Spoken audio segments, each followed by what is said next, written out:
Selamat datang kembali pada video pembelajaran mata kuliah Teknologi Pengolahan Pangan. Pada kesempatan kali ini, kita akan mempelajari materi ketiga pada mata kuliah Teknologi Pengolahan Pangan, yakni tentang karakteristik bahan pangan. Tetap stay tune dan semangat ya!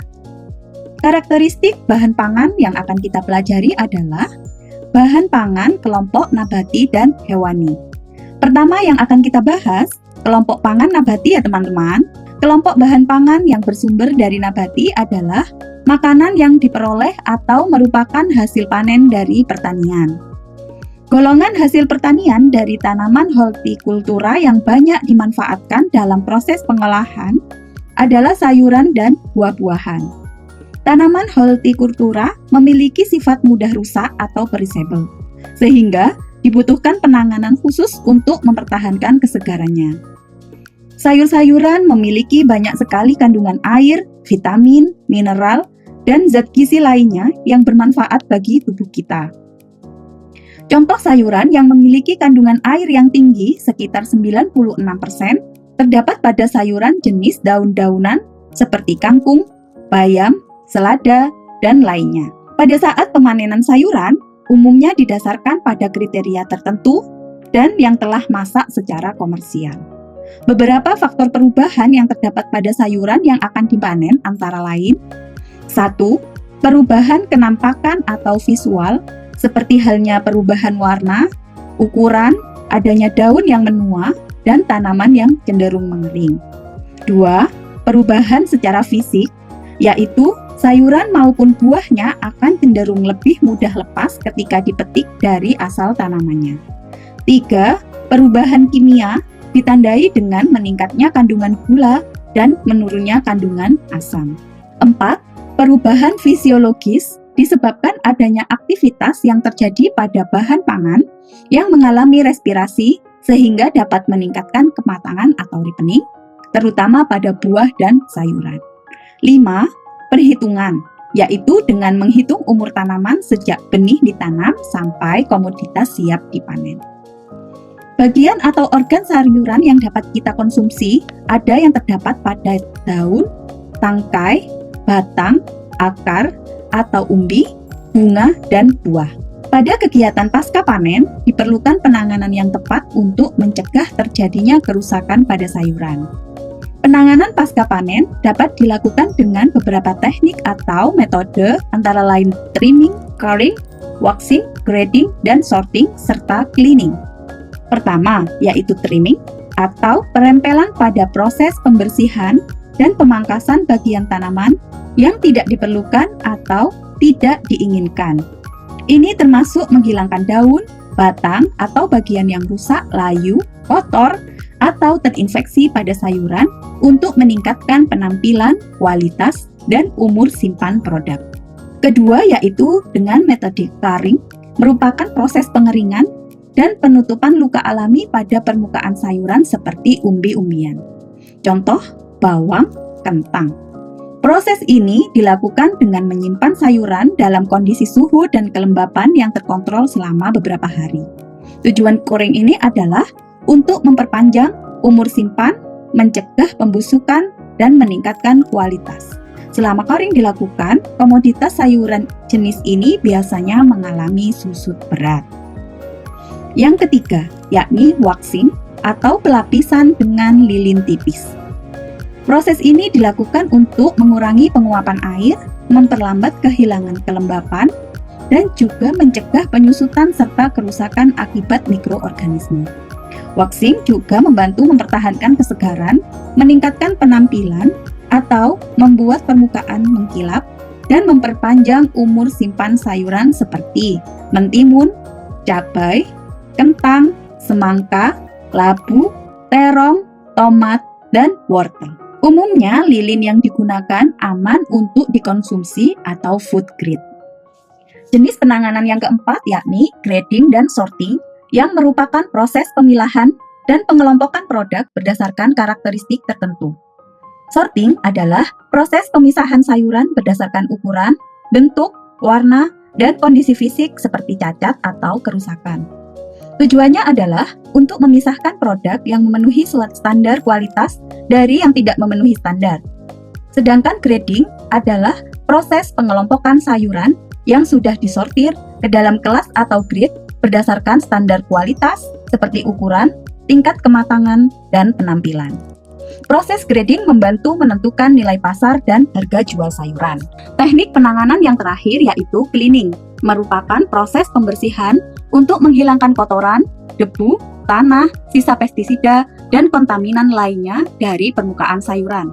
Proses ini biasanya dilakukan dengan mencuci sayuran menggunakan air bersih atau dengan bantuan bahan pembersih yang aman. Tujuan cleaning adalah untuk meningkatkan keamanan pangan, memperbaiki penampilan, dan memperpanjang umur simpan produk sebelum didistribusikan ke pasar atau dikonsumsi. Setelah kita membahas tentang sayuran, selanjutnya kita akan membahas bahan pangan hasil panen dari tanaman hortikultura lainnya, yaitu buah-buahan. Buah-buahan merupakan bagian tanaman yang dapat dimakan dan biasanya memiliki rasa manis atau asam. Buah-buahan mengandung nutrisi penting seperti vitamin, mineral, serat, dan antioksidan. Dalam pengolahan pangan, buah-buahan digunakan sebagai bahan baku untuk produk seperti jus, selai, saus, buah kering, manisan, dan makanan olahan lainnya. Namun, umumnya buah-buahan lebih baik dikonsumsi dalam keadaan segar karena jika dikonsumsi dengan cara itu, kandungan senyawa yang ada dalam daging buah tidak rusak atau hilang akibat pengolahan atau penanganan lainnya. Berdasarkan musim panennya, buah dikategorikan menjadi buah semusim dan buah tidak semusim. Buah semusim hanya akan dijumpai di pasaran ketika musimnya tiba. Contohnya, mangga, durian, duku, dan rambutan. Sedangkan buah tidak semusim adalah buah yang keberadaannya sering ditemui di pasaran atau dapat dipanen, dikonsumsi, atau dimanfaatkan sepanjang tahun. Jenis buah yang termasuk kategori ini yaitu pepaya, apel, belimbing, kelapa, nanas, jambu, dan pisang. Berdasarkan proses pematangannya, buah dibedakan menjadi buah klimaterik dan non-klimaterik. Buah klimaterik adalah buah yang dapat terus matang setelah dipanen. Buah ini mengalami peningkatan tajam dalam produksi etilen atau hormon pematangan dan laju respirasi setelah dipetik yang mempercepat proses pematangan dan jika diteruskan akan mengalami pembusukan. Contohnya, pisang, mangga, apel, dan tomat. Sedangkan buah non-klimaterik adalah buah yang tidak mengalami peningkatan produksi etilen atau laju respirasi setelah dipanen. Mereka tidak akan menjadi lebih matang atau lebih manis setelah dipetik dan harus dipanen dalam kondisi sudah matang. Contohnya, nanas, semangka, melon, anggur, dan jambu air. Jenis bahan pangan lainnya yang akan kita bahas yaitu serealia, kacang-kacangan, dan umbi-umbian. Serealia adalah kelompok tanaman biji-bijian yang kaya akan karbohidrat atau pati sebagai sumber energi jika dikonsumsi. Contoh jenis tanaman serealia yaitu padi, gandum, sorghum, jagung, millet putih, dan jawawut. Pada pengolahan pangan, serealia digunakan untuk membuat berbagai produk seperti tepung, roti, pasta, sereal sarapan, dan makanan ringan. Selanjutnya yaitu dari jenis kacang-kacangan. Kacang-kacangan merupakan sumber energi yang baik bagi tubuh karena mengandung berbagai nutrisi penting seperti protein, vitamin, mineral, dan lemak sehat. Jenis kacang-kacangan yang telah banyak dikembangkan pada pengolahan pangan diantaranya kacang buncis, kacang kapri, kecipir, kacang tunggak, kacang budeh, kacang pembara, dan kacang panjang. Kelompok bahan pangan selanjutnya yakni umbi-umbian.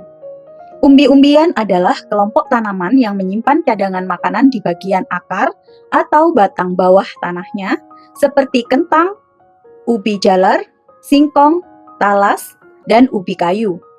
Umbi-umbian kaya akan karbohidrat terutama pati, serta mengandung vitamin, mineral, dan serat menjadikannya sumber energi yang penting dalam diet.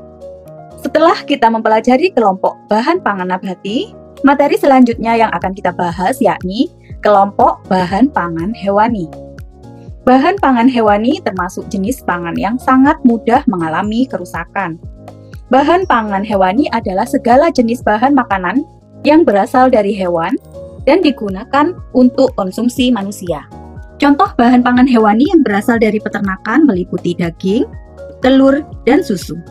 Bahan pangan hewani ini kaya akan protein, lemak, vitamin, dan mineral yang penting untuk pertumbuhan, perbaikan sel, dan fungsi tubuh lainnya.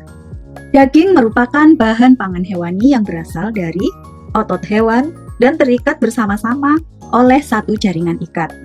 Daging dimanfaatkan dan digunakan sebagai bahan pangan untuk dijadikan makanan atau produk olahan lain karena menjadi salah satu sumber protein, lemak, air yang tinggi, serta kalori yang bermanfaat bagi kesehatan tubuh manusia.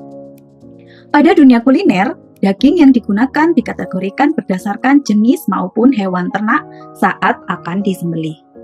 Bahan pangan hewani selanjutnya yakni telur.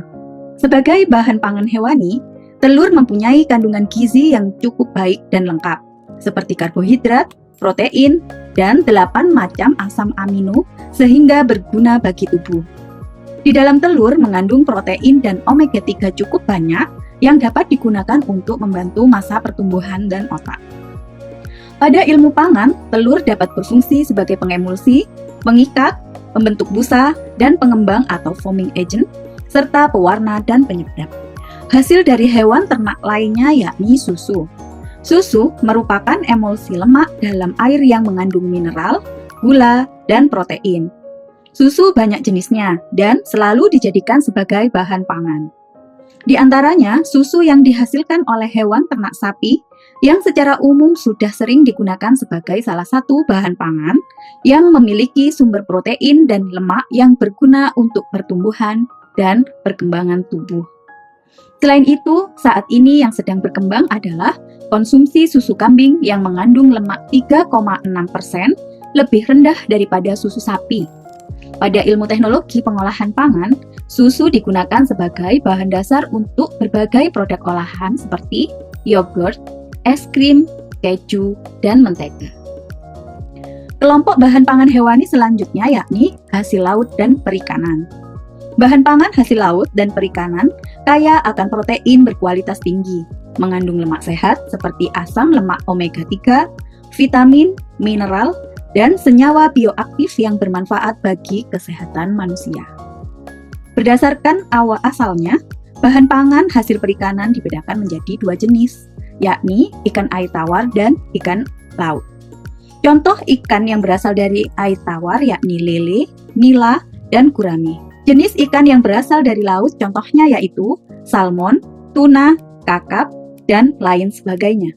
Ikan laut ini merupakan sumber utama protein, lemak sehat, dan nutrisi penting lainnya. Mengkonsumsi ikan dapat memberikan manfaat pada tubuh kita di antaranya. 1. Mengurangi resiko kanker ginjal. 2. Mengurangi diabetes pada anak. 3. Memperkuat tulang dan kuku. 4. Mengurangi resiko penyakit kronis. 5. Mengurangi kesehatan pada mental anak. 6. Mengurangi resiko kelahiran prematur pada bayi. 7. Mengurangi resiko asma pada anak. 8. Minyak ikan mencegah penyakit kanker kulit dan lainnya. Tidak terasa sudah selesai pembelajaran kita mengenai topik ketiga ini. Semoga teman-teman bisa memahami dengan baik terkait materi yang telah disampaikan. Kami ucapkan terima kasih dan sampai jumpa di pembelajaran berikutnya.